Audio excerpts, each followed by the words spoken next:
주님 찬양하겠습니다. 찬송가 149장 하심으로 주님 찬양하겠습니다.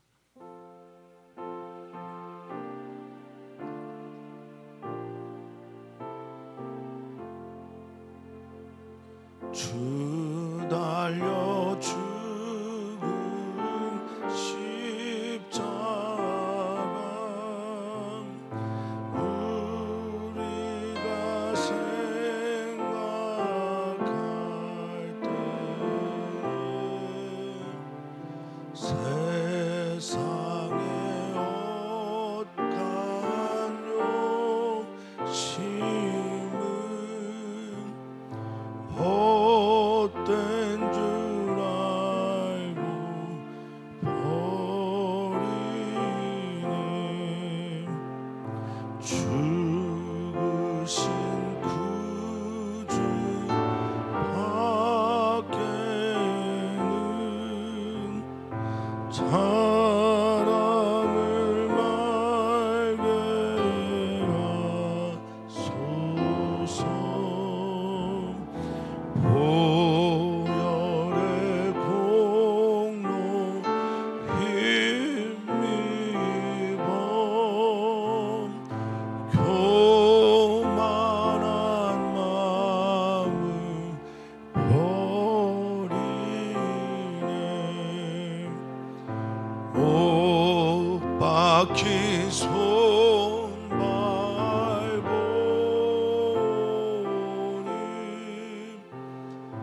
큰 잡이 나타내 섰네. 가시로 만든 널유관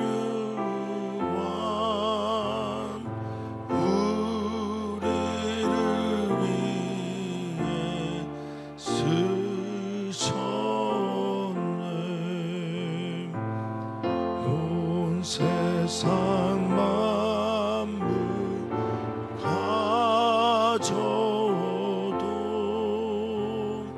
주는 못 따라가겠네. 놀라운 사랑 받은 나 몸으로 채물 삼겠네.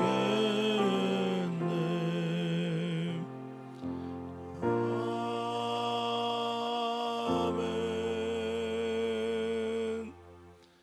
아멘. 우리가 우리 주 예수 그리스도와 그리스도께서 달리신 십자가 외에 아무것도 알지 않기를, 또 아무것도 바라보지 않기를 간절히 소망합니다. 우리가 지금 예수님을 믿는 이유, 그리고 믿어야 하는 이유, 그 모든 것들이 예수 그리스도의 십자가에서의 죽음과 부활, 그것 때문에입니다. 주님, 오늘 우리가 신앙생활을 하는 이유를 다시 한번 마음에 새기게 하여 주시고, 그 믿음을 따라 오늘의 삶을 승리하면서 거룩한 주의 백성으로 살게 하여 주시옵소서. 오늘 예배하는 주님의 사랑하는 성도들에게 주님의 말씀을 들려주시고 주님의 뜻을 살아갈 힘을 얻게 하여 주시옵소서. 감사함의 예수님의 이름으로 기도하옵나이다. 아멘. 하나님 말씀 함께 해봅니다. 고린도전서 15장 29절에서 34절까지 말씀입니다. 만일 죽은 자들이 도무지 다시 살아나지 못하면 죽은 자들을 위하여 세례를 받는 자들이 무엇을 하겠느냐? 어찌하여 그들을 위하여 세례를 받느냐? 또 어찌하여 우리가 언제나 위험을 무릅쓰리요? 형제들아, 내가 그리스도 예수 우리 주 안에서 가진 바 너에 대한 나의 자랑을 두고 단언하노니 나는 날마다 죽노라. 내가 사람의 방법으로 에베소에서 맹수와 더불어 싸웠다면 내게 무슨 유익이 있으리요? 죽은 자가 다시 살아나지 못한다면 내일 죽을 터이니 먹고 마시자 하리라. 속지 말라. 악한 동무들은 선한 행실을 더럽히나니 깨어 의를 행하고 죄를 짓지 말라. 하나님을 알지 못하는 자가 있기로 내가 너희를 부끄럽게 하기 위하여 말하노라. 아멘. 오늘도 주님의 은혜와 사랑이 한 주를 시작하는 사랑하는 성도님들에게 가득하기를 축복합니다. 주님의 얼굴을 향하셔서 우리 사랑하는 성도들을 지켜주시기를 바라고, 또 오늘 주님 앞에서 중요한 일들이 있는 분들에게 주님의 평강이 함께하기를, 은혜를 더하기를 주의 이름으로 소망하고 기도합니다. 바울은 계속해서 부활에 대한 이야기를 하고요, 그 부활을 통해서 우리들의 삶이 어떻게 바른 길을 걸어가느냐에 대한 관심을 갖는과 동시에 바른 길을 걸어가기 위해서는 바르지 않은 길을 버리는, 그리고 바르지 않은 길에 대해서 단호하게 아니라고 말하며 살아가는 힘이 있어야 한다라고 권면하고 있는 겁니다. 예수님은 부활하셨습니다. 그리고 모든 잠자는 자들의 첫 열매가 되셨습니다. 만약 예수님이 부활하지 않으셨다면 우리의 모든 이 행위의 것들은 전무가 됩니다. 우리의 모든 이 신앙의 행위가 전부가 되는 이유는 예수께서 부활하셨기 때문이고 우리도 부활할 것이기 때문에 그렇습니다. 그런데 고린도 교회 사람들이 죽은 자의 부활이 없다라는 이야기, 그리고 그렇게 믿는 사람들이 생겨나기 시작했습니다. 성도님들 꼭 기억하셔야 되는 문장이긴 한데요, 잘못된 믿음이 잘못된 행동을 낳습니다. 그러니까 이 죽은 자의 부활이 없다 이 말을 믿기 시작하니까 잘못된 행동을 낳는 거예요. 우리는 예수 그리스도를 표대 삼고 닮아가고 따라가며 예수 그리스도처럼 부활할 것과 승천할 것과 하나님 품에 안길 것에 대한 믿음을 가지고 살아갑니다. 죽음 이후에 우리의 삶이 있다라는 것을 믿고 살아가는 게 그리스도인이란 말이에요. 그럼 죽음 이후에 무엇이 있습니까? 히브리서 기자가 말하는 것처럼, 작가가 말하는 것처럼, 히브리서 저자가 말하는 것처럼 죽음은 사람에게 정한 것이요 그 이후에는 심판이 있다. 그러니까 죽음 이후에 심판, 부활 이것이 없다고 생각하는 순간 어떤 삶을 살게 될까요? 엉망진창의 삶을 살겠죠. 바울 사도는 오늘 그 잘못된 믿음을 가지고 있는 사람들에 대해서 너희가 하나님 알지도 못하는 것이다 라고 하는 매우 강한 질책. 하나님을 알지 못하는 사람들은 결국 하나님을 믿지 않는 사람들이라는 것일 거고, 하나님을 믿지 않는 사람들은 예수 그리스도의 부활과 자신들의 죽음 위의 부활을 믿지 않는 사람들이다라고 말하고 있습니다. 그러면 신앙의 바른 길을 가기를 원하는 사람, 우리들은 어떻게 해야 됩니까? 부활은 반드시 있다라고 믿어야 합니다. 그리고 부활 이후에 하나님의 심판이 있고 심판에 따라서 완전한 갈라짐이 있다는 것도 또한 믿어야 합니다. 그러기에 이 생의 삶을 두 번의 삶으로 생각하지 않고 한 번 주어진 삶으로 여겨 하나님께서 주신 선물처럼 소중하게 여기며 살아가는 것이 부활을 믿는 이들의 마땅한 행위라고 저는 믿습니다. 자, 오늘 그 말씀을 가지고 우리가 좀 더 깊게 한 걸음 주님의 말씀 속으로 들어가기를 원합니다. 29절은 이렇게 말합니다. 만일 죽은 자들이 도무지 다시 살아나지 못하면 할 때 이 도무지라고 하는 단어를 조금 주목해야 합니다. 죽은 자들이 다시 살아난다라는 것에 대해서 반대하는 사람들에 대해서 반대 논리를 펴기 위한 것인데, 여기 도무지라는 단어는 홀로스라고 하는 헬라어입니다. 완전히라고 하는 단어를 가지고 있어요. 그러니까 죽은 자들이 완전하게 다시 살아난다라고 하는 것은 몸의 부활을 말하는 것이고, 또한 죽은 자들이 도무지 다시 살아나지 못한다라고 할 때 다시 살아난다라고 가정하는 이 말은, 이 도무지 안에는 보편적인 것이다라는 말을 하고 있는 거예요. 그러니까 누구는 살고 누구는 죽는, 누구는 부활하고 누구는 부활하지 않는 이런 게 아니라 완전하고 일반적이고 보편적인 진리의 영역에 해당된다라고 바울은 말하고 있는 겁니다. 그러니까 어떤 사람은 살고 어떤 사람은 죽고 다시 일어나지 않는 것, 이런 것 아니다라는 겁니다. 그런데 조금 난해한 이야기를 바울 사도는 하고 있습니다. 죽은 자들이 도무지 다시 살아나지 못하면 죽은 자들을 위하여 세례받는 자들, 이게 무슨 말일까요? 우리는 상상도 하지 못하는 그런 일들을 고린도 교회에서는 했다는 거예요. 자, 그래서 많은 성경학자들이 이 난해한 말 앞에서 죽은 자들을 위해서 세례를 받는다니요, 이게 도대체 무슨 말인가 라는 것에 대해서 여러 의견들을 말합니다.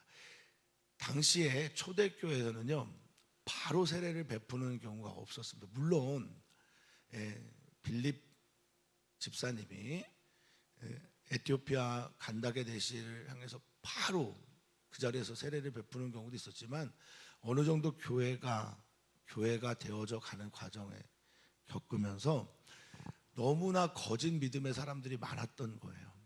고발하는 사람들, 고소하는 사람들, 기웃대는 사람들, 하나의 다신론에 하나로 여기며 교회를 나오는 사람들, 이게 너무나 많았기 때문에 세례를 거의 1년 동안 교육을 시킨 다음에 베풀었단 말이에요.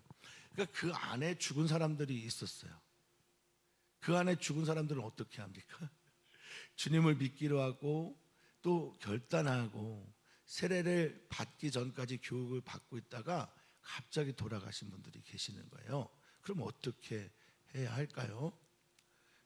그래서 그런 분들을 위해서 세례를 대신 받는 분들이 있었다는 거예요. 그 이름으로. 이렇게 보는 성경학자들 있습니다. 그리고 또 어떤 이들은 죽어 있는데 아직 생명이 붙어 있는 거예요. 그러니까 깨어 있는 것은 맞지만 의식도 없고 그냥 죽은 이들. 그래서 그분들을 위해서 죽었다고 생각하는 이들을 위해서 세례를 받는 이들도 있었습니다. 여러 방면으로 이 죽은 자들을 대신하여 세례를 받는 것은 당시에 있었던 어떤 사건이다라는 것은 분명한데, 이게 무엇을 기초로 하여 이런 신앙의 생각까지 했었을까? 우리가 유아 세례를 베풀 때 유아 세례를 받는 친구들을 보면 말입니다, 그 아이들이 의식을 가지고 아니고 자기의 신앙의 고백을 통해서 세례를 받는 건 아니잖아요. 그런데도 부모님의 믿음과 교회의 믿음, 근데 그 근거가 뭐냐라고 할 때, 하나님의 은혜는 지금 유아처럼 아무 말도 이해도 하지 못하는 친구에게도, 어린아이에게도 있다라는 근거 아래서, 기초 아래에서 세례를 베푸는 거거든요. 지금 죽은 자들, 어떻게든 어떤 형태로 죽었는데 그 전에 믿음을 갖고 세례를 받지 못한 채 죽은 사람들을 대신해서 위하여 세례를 받는 가장 큰 이유는 하나님의 은혜가 세례를 받지 못한 저 믿는 사람들에게도 있다, 구원이 있다라고 믿었기 때문에 이런 행위를 했다라는 건 분명한 겁니다. 그러니까 이 죽은 사람들에게까지 세례를 베푸는데 그 근거 이유는 뭐냐? 죽은 자들의 부활이 있다고 믿었기 때문 아니냐라고 바울 사도는 반문하는 거고, 이 믿음에 대해서는, 이 믿는 이유에 대해서는 하나님의 은혜가 이렇게 크다라는 것을 그들이 받아들이고 있기 때문에 이런 행동을 했다라는 겁니다.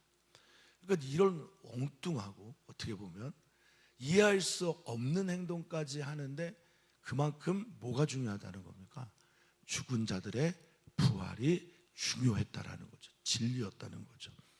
그러니까 너희가 어찌 그들을 위해 세례를 베푸냐라고 할 때, 죽은 자들을 대신해서 세례를 받는 사람들에게 어떻게 세례를 베풀 수 있냐라고 할 때, 너희들의 그 교회의 근거는 반드시 그 사람은 부활을 한다라는 것 아니겠냐라는 겁니다. 또한 현재의 삶, 내가 부활을 믿기 때문에 현재의 삶을 우리가 어떻게 살아가느냐, 언제나 위협을 무릅쓰고 살아간다는 겁니다. 이 위협을 무릅쓰고 산다라고 하는 퀸디니오라고 하는 단어는 항상 위험에 처한 삶을 산다라는 거예요. 위험에 놓인 삶을 살고 위태로운 삶을 산다라는 겁니다. 그 당시에 초대교회 파스카라고 하는 6월의 신비를 주일마다 경험하는 일들이 많았다고 합니다. 그 사랑하는 성도가 주일에 못 오면 이분이 빠질 뿐이 아닌데 주일에 못 와요. 그러면 어떻게 됐구나. 그리고 그분이 그 다음 주에 온다? 그러면 죽음이 우리를 넘어서는 6월의 경험을 했구나라고 할 정도로 초대교회의 박해, 위험은 매우 가까이에 있었던 겁니다. 그런데 우리가 이런 위험을 가지고도 위태로운 상황에 많이 놓임에도 불구하고 신앙생활을 하는 이유는 뭐냐? 부활을 믿기 때문이다라고 사도 바울은 강변하는 거예요. 그러면서 바울 사도는 말합니다. 나는 예수님처럼 똑같이 십자가에 죽는 건 아니지만 나는 내가 그리스도 예수 주 안에서, 여기 어떤 단어가 정말 중요하냐? 물론 내가 그리스도 주 예수 우리 주라고 하는 단어도 매우 중요하지만 안에 있는 게 정말 중요한 거예요.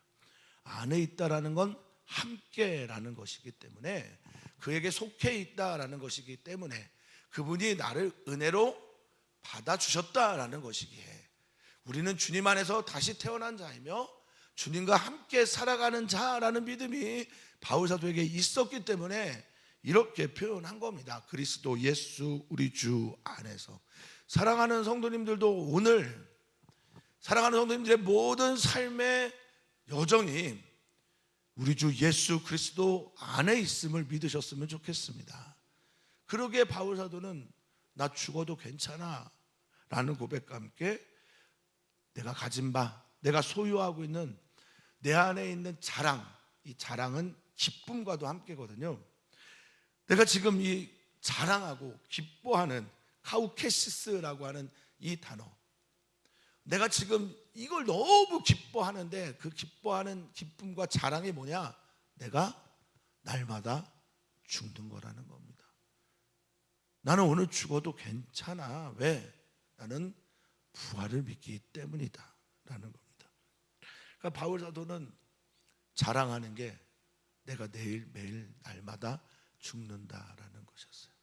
사랑하지 못하는 사람들을 사랑하지 못해서 나는 죽고, 믿음이 없는 나는 죽고, 끊임없이 두려워하고 있는 나는 죽고, 이것이 나인가 저것이 나인가 그 이중성에서 마음으로는 주님의 법을, 육신으로는 죄의 법을 따라가는 정말 사망의 몸의 상태에 있는 난 죽고, 끊임없이 자신의 죽음을 고백하면서 그것을 기쁨으로 삼고 자랑으로 삼고 살아갔던 게 바울 사도입니다.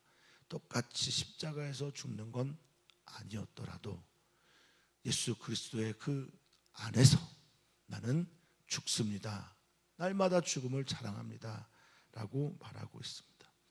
또한 이것이 날마다 죽는다라고 하는 이 자랑과 기쁨이 자신의 영적인 싸움의 방법입니다 라고 말하고 있습니다. 에베소에서 당했던 큰 어려움이 있었습니다. 거기에 은장색 즉 우상을 팔고 있는 아데미 여신상을 만들어서 파는 그 사람들의 쫓겨 죽음의 위협을 당할 때라든지, 맹수와 더불어 싸울 때 내가 사람의 방법대로 하지 않은 것은 내가 부활을 믿기 때문이었다라고 고백하고 있는 겁니다.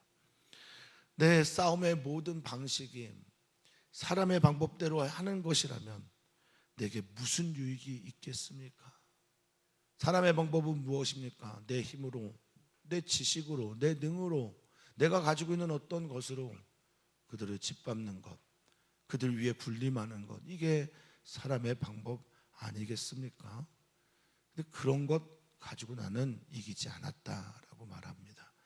여기에 맹수와 더불어 싸웠다라는 게 원형 경기장에 바울 사도가 사로잡혀서 그렇게 되었다라는 것보다는 여기서 이 맹수는 짐승, 그리고 당시에 이 짐승은 악의 세력들을 말할 때 쓰는 말들이었습니다.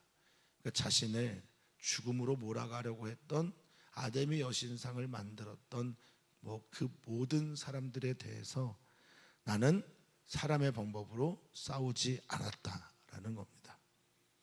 사랑하는 성도님들은 하나님 안에서 태어나 하나님과 함께 이 길을 걸어가고 있는 사랑하는 성도님들은 우리의 삶을 하나님을 향해 매일매일 나아가고 있는 우리 사랑하는 성도님들은 어떠한 방식으로 싸워 이기십니까? 주님의 방법으로 싸워 이기셨으면 좋겠습니다. 주님의 방식대로 겸손하지만 하나님을 믿는 믿음의 방식으로 승리하시기를 축복합니다. 자, 죽은 자가 다시 살아나지 못했다. 그러면 나는 내일 죽는 거잖아요. 매일 죽는 거니까. 그렇다면 나는 너희들이 지금 말하고 있는 것처럼 먹고 마시자, 즐기자 할 거다라고 바울 사도는 말하고 있는 거예요. 그러니까 죽은 자의 부활이 없다라고 믿는 잘못된 믿음을 가지고 있는 사람들이 죽은 자의 부활이 없으니까 오늘을 어떻게 살아야 되냐? 쾌락주의로 사는 거야. 즐기자, 마시자, 놀자. 그렇게 살면서 하나님께서 원하시는 그 표대를 바라보지도 않고 그렇게 살지도 않는 거죠. 즉 다시 한번 말씀을 드리면 신앙생활을 교회에서만 잠시 잠깐 하는 삶을 살게 하는 믿음이 뭐냐? 부활이 없다, 죽은 자의 심판이 없다라는 잘못된 믿음이 그렇다라는 거예요. 바울 사도는 말합니다. 그 유혹에 빠져 있는 형제들, 고린도 교회의 모든 성도들에게 말하는 거예요. 속지 말라. 거짓말이야. 너희를 유혹하는 거야. 잘못된 믿음의 길로 너희를 만들어가는 거야. 죽은 자의 부활은 반드시 있다. 그러니 너희는 오늘의 삶을 거룩하고 아름답게 살아내야 한다라고 말합니다. 악한 동무들이 선한 행실, 여기 크레스토스라고 하는 말인데 보다 더 나은, 보다 더 아름다운 가치 있는 이것들을 계속해서 더럽히고 사라지게 하는 거예요. 우리에게서. 그 선한 행실은 무엇입니까? 부활을 믿고 부활을 믿는 사람으로 오늘을 살아가는 것. 오늘을 살아가면서 하나님의 선하신 일들을 이루어가는 그 모든 것들을 못하게 하는 거예요. 유혹하고 미혹해서. 어떤 사람들이 그러냐? 잘못된 믿음을 가지고 있는 사람들이 그렇다는 거죠. 내일 우리가 만약에 오늘 우리가 죽는다면 우리의 삶의 그 다음 여정은 바로 무엇입니까? 천국에서의 삶입니다. 그러기에 오늘을 거룩하게 살아가려고 하는 거죠. 그런데 오늘을 내가 거룩하지도 부활을 믿지도 그래서 따라서 그 잘못된 믿음 때문에 먹고 마시자 즐기자 이 뭐 있어 인생 뭐 있어 하면서 그렇게 살아가는 그런 사람들을 속지 마라. 그런 사람들을 취하지도 마라. 따라가지도 마라라고 바울 사도는 권하는 겁니다. 그러면서 34절에 우리에게 말합니다. 깨어 눈 뜨라 이거죠. 혼수 상태에서 벗어나는 거죠. 분명하게 알라라는 거죠. 깨어 의를 행해라. 의롭게 살아라. 이 의롭게 사는 것 주님의 은혜 받은 사람답게 예수 그리스도를 닮아가는 삶을 살아라라고 말하는 것이라고 저는 믿습니다. 죄를 짓지 마라. 헛된 길로 가지 마.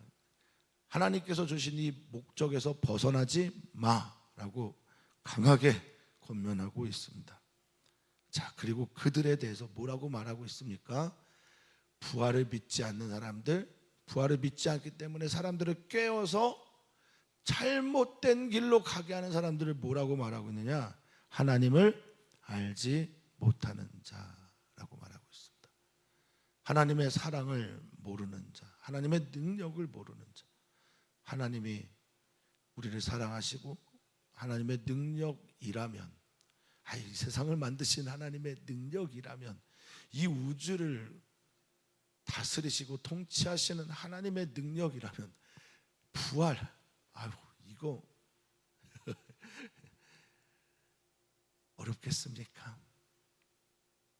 불가능하겠습니까? 그건 하나님을 모르는 사람들의 말이라는 거예요. 그런 일이 일어나지 않았다라고 해서, 물론 우리는 예수님의 부활을 믿지, 또 그 사건이 있었다고 믿고 있지만, 그런 일들을 내가 보지 못했다고 해서 없는 게 아니라 하나님의 약속은 반드시 성취되는 능력이 있음을 우리는 믿습니다. 그렇지 않으면 하나님을 모르는 사람이 되는 거예요. 여기 알지 못한다라는 헬라어가 아그노에오예요. 아그노에오라는 단어가 뭐냐? 이거는 무지하고 무식하다라는 말도 있지만 미련하다라는 뜻도 있고요. 그리고 그 알을 거부하는, 그래서 모르는 게 아니라 부지 상태에 있는 거예요. 알려고 하지 않는 것을 말할 때 종종 쓰는 단어가 바로 이 아그노에오입니다. 받아들이려고 하지 않는 거죠. 하나님이 어떤 분인지, 하나님이 어떤 분인지 알지 못하는 자가 있어서 내가 너희를 부끄럽게 하려고. 근데 이 부끄럽다라고 하는 엔트로페라고 하는 헬라어는요, 사실은 이제 부끄럽다라는 뜻도 있지만 보다 더 기본적인 뜻은 뭐냐? 돌아오게 하기, 이런 거예요. 엔트로페라고 하는 단어가 혼동, 수치, 관계, 존경도 있는데, 이 동사로 쓰일 때 다시 돌아오기, 이것도 있다라는 것을 기억하시면 좋겠습니다. 그러니까 바울 사도는 지금 우리를 수치스럽고 창피하게 하는데 말입니다. 그 이유가 어떤 것 때문이에요? 돌아오게 하려고. 강력한 말씀을 통해서 하나님의 뜻으로, 하나님의 바람으로, 하나님의 진리로 다시 돌아오게 하기 위해서, 사랑하기 때문이라는 거죠. 하나님 앞에 서게 하기 위함이라는 거죠.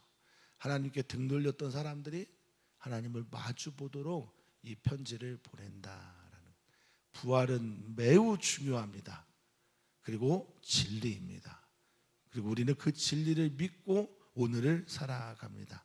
사랑하는 성도님들이, 부활하게 하시는 주님을, 내가 부활이요 라고 말씀하신 주님께서 우리를 부활하게 하신다라는 놀라운 진리를 나의 진리로 고백하면서 오늘을 하나님의 뜻대로 깨어 의를 행하며 죄를 범하지 않으며 하나님의 거룩한 아름다운 모습으로 살아내어 주시기를 주님의 이름으로 간곡하게 부탁을 드립니다. 승리하십시오. 한 주 반드시 이겨내시기를 주의 이름으로 축복합니다. 오늘 성진숙 권사님의 아들 진경호 형제, 이은선 자매, 우리 오랫동안 기도했는데 오늘 재앙절개 수술을 받습니다. 오니까 태어나요. 아이 이름도 바다라고 지었다고 합니다. 기도 많이 해주시면 감사하겠습니다. 일산에 있는 그레이스 병원에서 1시에서 3시 사이에 수술이 잡혔다고 하니까 제가 이따 문자를 단톡방에 한 번 더 올리겠지만, 다 같이 이 새벽에 말씀을 듣는 모든 분들 함께 기도했으면 좋겠습니다. 또한 기도합니다. 오늘 남선교회 여선교회를 위해서 기도하고, 남선교회 여선교회가 주님 안에서 부흥하도록 기도하시고, 예수님을 잘 믿는 일들이 남선교회 여선교회 안에 일어나도록 기도해 주시면 감사하겠습니다. 하나님을 더욱 알기를 간절히 원합니다. 하나님의 사랑을 알기를 바랍니다. 하나님의 살아계심과 능력을 알기를 소망합니다. 하나님께서 우리를 어떤 마음으로 대하시는지를 보았으면 좋겠습니다. 그 중에 하나님의 사랑이 잘 드러나 있는 사건이 바로 부활인데, 그 부활을 믿으며 오늘을 거룩하고 아름답게 살아내는 주의 사람들이 되게 하여 주시옵소서. 감사함이 예수님의 이름으로 축복하며 기도하옵나이다. 아멘.